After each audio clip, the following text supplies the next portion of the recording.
دوستو، جب ہمارے نبی پاک صلی اللہ علیہ وآلہ وسلم کا دنیا سے پردہ فرما جانے کا وقت قریب آیا تو آپ نے حکم جاری فرمایا کہ تمام لوگوں کو مسجد نبوی میں اکٹھا کیا جائے۔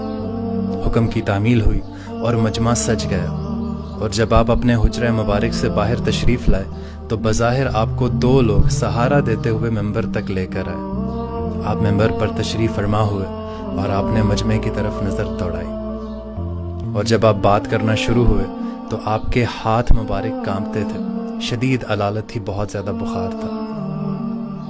آپ نے مجمع سے مخاطب ہو کر کہا کہ میں نے یہاں پر کوئی نیا حکم جاری کرنے کے لیے آپ لوگوں کو نہیں بلایا۔ اللہ تعالیٰ نے اس بندے کو اجازت فرمائی ہے، چاہے تو دنیا میں رہ لے اور چاہے تو میرے پاس آ جائے، اور میں نے یہاں سے جانے کا ارادہ فرمایا ہے۔ پھر آپ نے فرمایا کہ اے صحابہ، میں تمہارے ساتھ رہا ہوں، تمہارے ساتھ وقت گزارا ہے، اگر میری زبان سے، میرے قول سے، میرے فعل سے اگر کسی کو کسی بھی قسم کی کوئی تکلیف پہنچی ہے تو وہ مجھ سے بدلہ لے سکتا ہے۔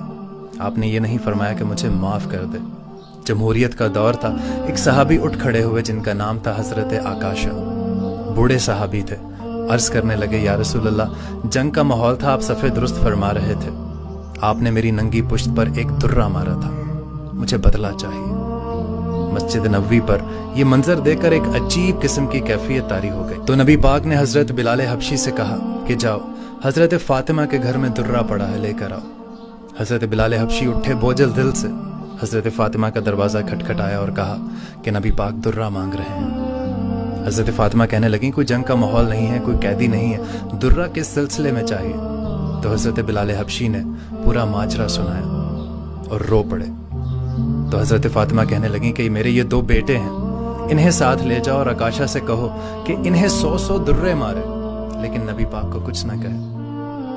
حضرت بلال حبشی دونوں نواسوں کو لے کر نبی پاک کی بارگاہ میں حاضر ہوئے، اور آپ صلی اللہ علیہ وسلم حضرت بلال حبشی کو دیکھ کر فرمانے لگے کہ مجھے پتہ ہے کہ فاطمہ نے تم سے کیا کہہ کر بھیجا ہے، تم وہیں پر بیٹھ جاؤ۔ آکاشا کو درہ دیا گیا۔ آکاشا درہ مارنے کے لیے آگے بڑھا تو اسے محسوس ہوا کہ پیروں کو کسی نے ہاتھ لگا کے روکا ہے۔ وہ حضرت ابو بکر صدیق تھے۔ نبی پاک صلی اللہ علیہ وسلم نے ارشاد فرمایا کہ ابو بکر اسے آنے دو، روکو مت۔ تھوڑی دیر آگے بڑھے تو پھر ہاتھوں پر محسوس ہوا جیسے کسی نے روکا ہے، تو وہ حضرت علی تھے۔